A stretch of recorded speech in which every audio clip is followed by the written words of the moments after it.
परमात्मा का ध्यान करते हुए ओम नमो भगवते वासुदेवाय भाव लेते हुए आप सभी सकतिला एकादशी का श्रवण करेंगे। जब जब युधिष्ठिर जी महाराज को अपना भाव परमात्मा के प्रति अर्पण करना होता है तो यहाँ युधिष्ठिर जी महाराज परमात्मा श्री कृष्ण से प्रश्न करते हैं।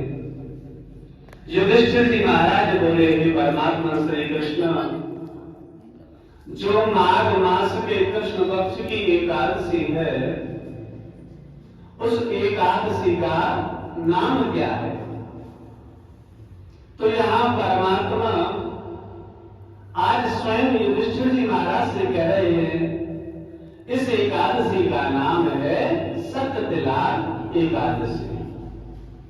सत माने छह दिन तो कम से कम हमें ग्रहण भी करने चाहिए। सकतिला एकादशी, ये जो तिल है ये कौन है? ये स्वयं परमात्मा का स्वेदज है, पसीना है। यहाँ पर उसी को हम ग्राह्य करते हुए सकतिला एकादशी को श्रवण करते हैं। माघ महीना हमारा पावन महीना कहा जाता है, पवित्र मास कहा जाता है। साधु संत महात्मा इस महीने के अंदर में अपना कल्पवास भी लेते हैं। माघ महीने की एकादशी तिथि को सकतिला एकादशी के नाम से जाना जाता है। इस दिन भगवान नारायण के संग मां लक्ष्मी की पूजा व्रत करने का विधान है। यहाँ पर सकतिला एकादशी की कथा श्रवण करने के बाद ही हमें कोई और कार्य करना चाहिए। सकतिला एकादशी का महात्म श्रवण करके ही हमें परमात्मा का जो अमृत है, परमात्मा का जो चरणोदक है, वो हमें ग्रहण करना चाहिए। सनातन धर्म के अनुसार एकादशी जो तिथि है भगवान विष्णु को बहुत ही प्रिय है। माघ महीने की एकादशी आज सुंदर भाव से सभी भक्त रह रहे हैं। भक्तों के भाव में पौराणिक कथा का यहाँ एक प्रचलन आता है, क्योंकि जो हमारे साधु संत महात्माओं ने किया वही हम उनकी संतान हैं।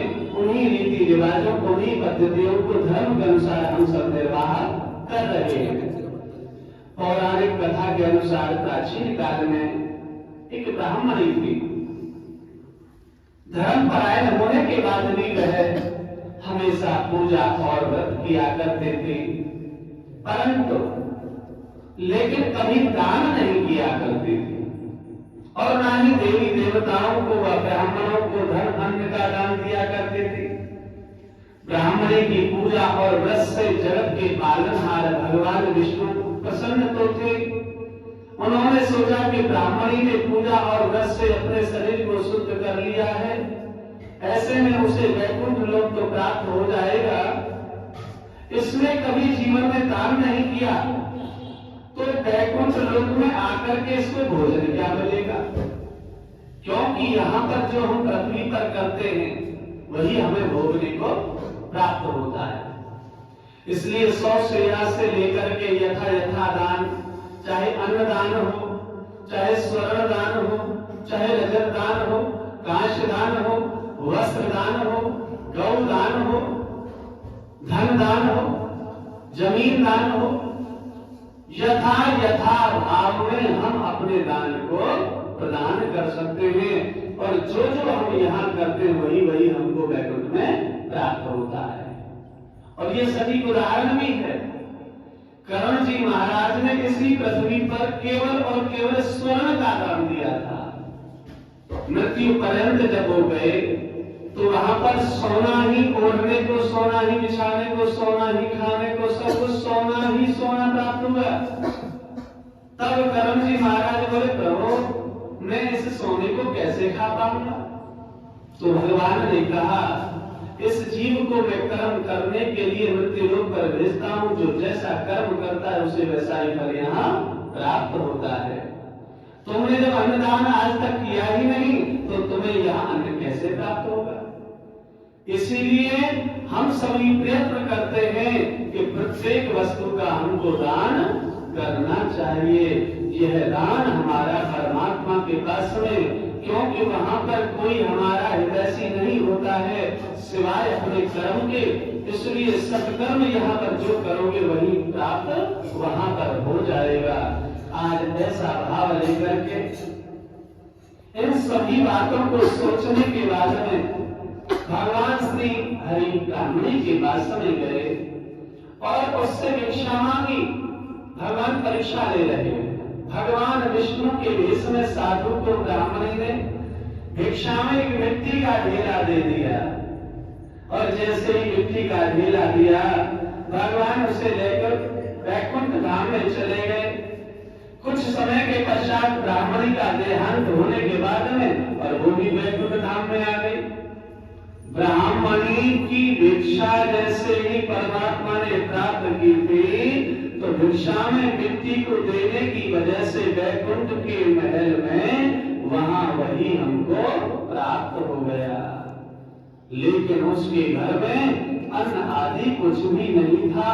महल तो परमात्मा ने उसे प्रदान कर दिए पर अन्न का प्रबंध वहां नहीं था।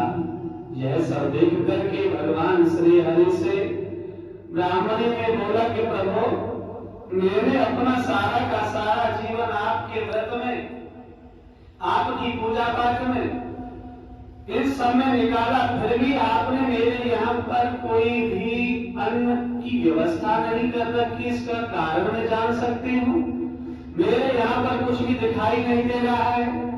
भगवान ने उसकी समस्या सुनकर के कहा, तुम वैकुंठ लोक की देवियों से मिलकर सतकला एकादशी व्रत और दान का महत्व श्रवण करो, उसका पालन करो। तुम्हारी जो भी सारी गलतियां हैं वो क्षमा याचना में आ जाएंगी। तुम्हारी जो मनोकामना है वो पूरी हो जाएंगी। आज यही ब्राह्मणी ने किया। ब्राह्मणी ने देवियों से सतकला एकादशी का महत्व सुना। इस व्रत के साथ ही तिल का दान किया।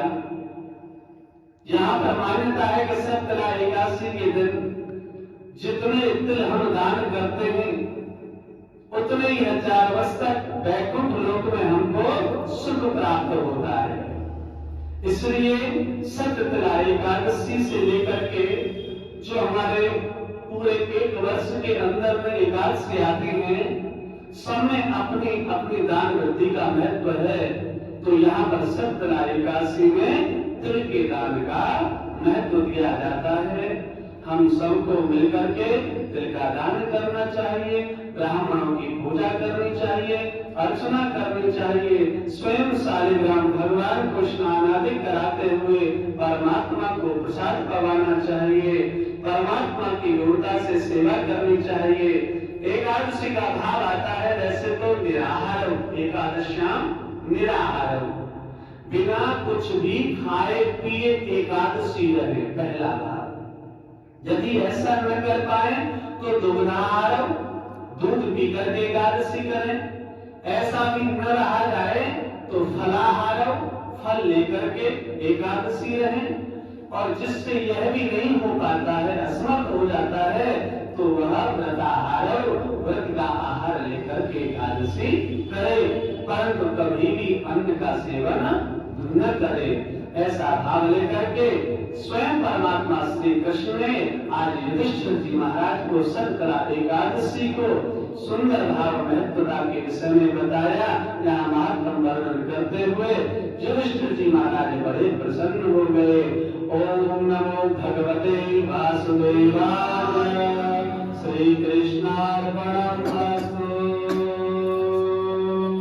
भगवान गोपाल जी पर अपना भाव अर्पण करेंगे।